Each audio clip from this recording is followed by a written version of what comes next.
Honest to God, I feel like I'm like the last person to review this flick, but fuck it, I just saw it. These are my thoughts.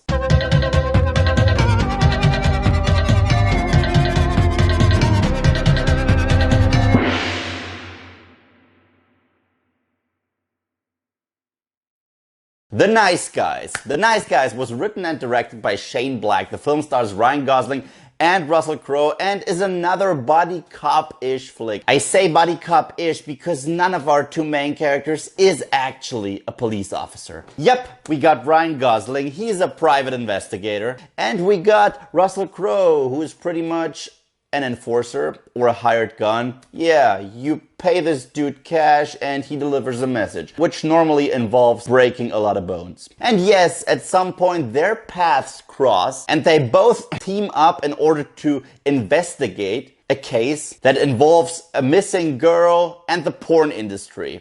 Now, going into a Shane Black movie, you normally know more or less what to expect because he's like the godfather of buddy cop and buddy cop-ish movies. And this movie is no exception. The chemistry between Ryan Gosling and Russell Crowe is out of this world. Yeah, these two pretty much make the movie. I mean, seriously, the movie rests on their shoulder. First up, Russell Crowe, he is the man. That dude is badass. Yeah, he's calm, collected, but you can also see that he does have some issues and that he does have a troubled past. However, he does what he knows best. And interestingly enough, he is actually the better investigator, even though he is neither a cop nor a PI. He just follows his gut and his intellect. And then we got Ryan Gosling. And boy, I never thought I'd see Ryan Gosling in a role like this. He's a complete schmuck that prides himself to be an amazing detective.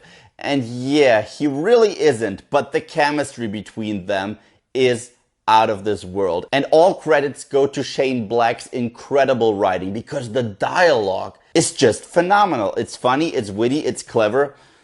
It's vulgar, of course, but it matched the tone and the style of the film perfectly. And speaking of style, this movie is set in the 1970s and it shows. They really utilized the setting and time period. And I really mean that. They got everything down to a T. The clothes, the soundtrack, the cars, all of it. This is what a 70s movie would look like if it came out in 2016. And yeah, that's awesome. Now, after seeing the trailers, I figured this movie to be a little more serious than it actually was because it is a straight up comedy. Yeah, it does have thriller elements and there is an investigation, but it's all about the humor and it's all about these two characters. However, there is another standout performance in this film, and that is Ryan Gosling's daughter. Yeah, she was excellent, and I really mean that. She reminded me of, remember Inspector Gadget?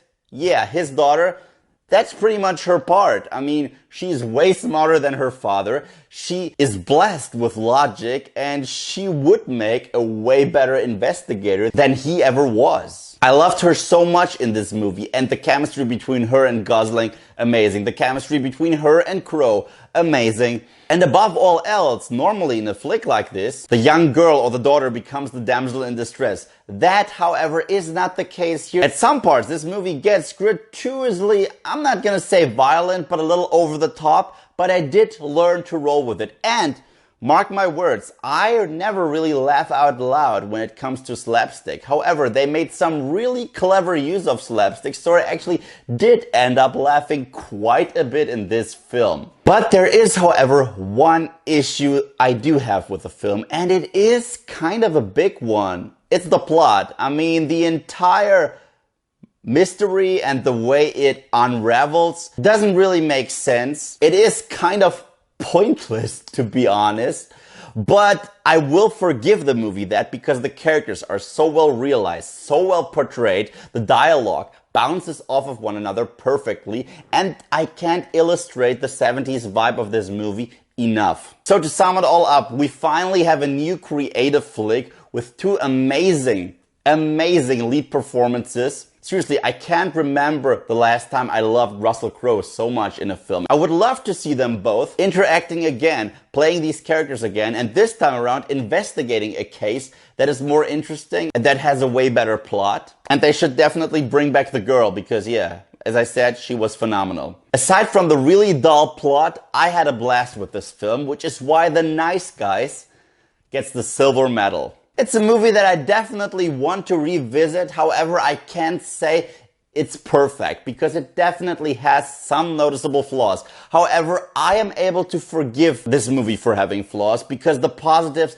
outweigh the negatives in spades. So The Nice Guys, have you seen it? What are your thoughts? Let me know in the comment section below. And thank you guys, as always, for watching. And if you like what you see here and you want to see more, then just subscribe.